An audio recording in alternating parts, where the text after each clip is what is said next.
Hello viewers, আসসালামু আলাইকুম। আশা করি সকলেই ভালো আছেন।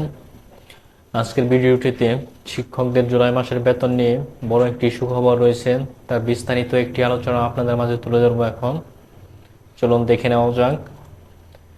শিক্ষকদের জুলাই মাসের বেতন। দেশের বেসরকারি শিক্ষা প্রতিষ্ঠান কর্মরত এমপিওভুক্ত শিক্ষক কর্মচারীদের জুলাই মাসের বেতন নিয়ে সুখবর দিয়েছেন মাধ্যমিক ও উচ্চশিক্ষা অধিদপ্তর মাওসি। সোমবার 4 আগস্ট তারা বেতন ভাতা পেতে পারেন। সোমবার 4 আগস্ট দুপুরে গণমাধ্যমকে তথ্যকে জানিয়েছেন মাধ্যমিক ও উচ্চ মাধ্যমিক শিক্ষা অধিদপ্তর মাওসি education management information system EMIS সেলের প্রোগ্রামার মোহাম্মদ জহিরুদ্দিন। তবে গতকাল কাজ শেষ করতে না পারায় তারা বেতন ব্যাংকে পাঠাতে পারেনি। আশা করছে আজ রাতের মধ্যে শিক্ষক কর্মচারীদের ব্যাংক অ্যাকাউন্টে জুলাই মাসের বেতন ভাতার অর্থ চলে যাবে। মোহাম্মদ জহিরুদ্দিন আরও বলেন, কোনো কারণে আজ সোমবারের মধ্যে বেতন ভাতা ব্যাংকে না গেলে আগামী বুধবার 6 আগস্ট শিক্ষক কর্মচারীরা জুলাই মাসের বেতন ভাতা পাবেন। কেননা আগামীকাল মঙ্গলবার সরকারি ছুটি থাকার কারণে বুধবারে তারা বেতন পাবেন। জানা গেছে সরকারি কর্মকর্তা কর্মচারীরা আইএফটির মাধ্যমে বেতন পান। তবে বেসরকারি শিক্ষা প্রতিষ্ঠান কর্মরত এমপিওভুক্ত শিক্ষক কর্মচারীদের বেতন ভাতা সরাসরি কোষাগার থেকে ছাড় হলেও তার রাষ্ট্রায়ত্ত 8টি ব্যাংকের মাধ্যমে অ্যানালগ পদ্ধতিতে ছাড় হয়। এই অর্থ তুলতে শিক্ষকদের নানা ভোগান্তিতে পড়তে হয়।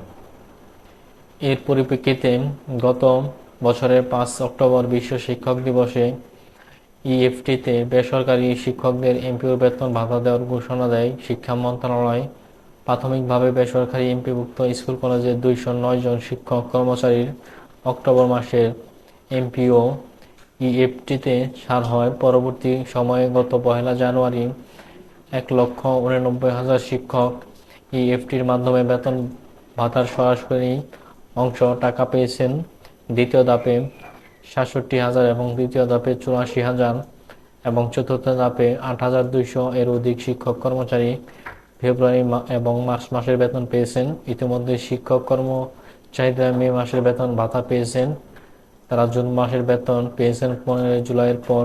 তবে জুলাইয়ের বেতন চলতি সপ্তাহে পাচ্ছে 4.5 লাখের বেশি শিক্ষক কর্মচারীরা। অর্থাৎ জুলাই মাসের বেতন 4 আগস্ট তারা বেতন ভাতা পেতে পারেন। সোমবার দুপুরে গণমাধ্যমে এটি জানিয়েছেন মোহাম্মদ জহিরুদ্দিন।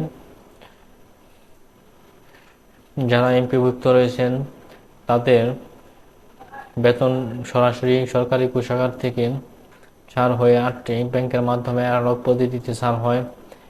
এই অর্থ তুলতে শিক্ষকদের নানান ধরনের ভোগান্তির সৃষ্টি হয়। সে কারণেই তারা এর পরিপ্রেক্ষিতে গত বছরের 5 অক্টোবর বিশ্ব শিক্ষক দিবসে ইএফটিতে বেসরকারি শিক্ষকদের এমপিও বেতন ভাতা দেওয়ার ঘোষণা দেয় শিক্ষা মন্ত্রণালয়। প্রাথমিকভাবে বেসরকারি এমপিভুক্ত স্কুল কলেজের 209 জন শিক্ষক কর্মচারী অক্টোবর মাসের এমপিও ইএফটিতে ছাড় দেয়। পরবর্তী সময়ে গত 1 জানুয়ারি 1,89,000 শিক্ষক ইএফটির মাধ্যমে বেতন ভাতার সরাসরি অংশ টাকা পেয়ে থাকেন। দ্বিতীয় ধাপে 67,000, তৃতীয় ধাপে 84,000 এবং চতুর্থ ধাপে 8,200 এর অধিক শিক্ষক কর্মচারী ফেব্রুয়ারি এবং মার্চ মাসের বেতন পেয়েছেন। ইতিমধ্যে শিক্ষক কর্মচারীরা মে মাসের বেতন ভাতা পেয়েছেন। এই ছিল জুলাই মাসের বেতনের আপডেট একটি নিউজ। আমাদের এই চ্যানেলটি মূলত শিক্ষা বিষয়ক একটি চ্যানেল, চাকরি বিষয়ক, তাই আমাদের চ্যানেলটি অবশ্যই সাবস্ক্রাইব করবেন যাতে করে আরও নতুন নতুন ভিডিও আপনারা দেখতে পারেন। সকলেই ভালো থাকবেন। ধন্যবাদ।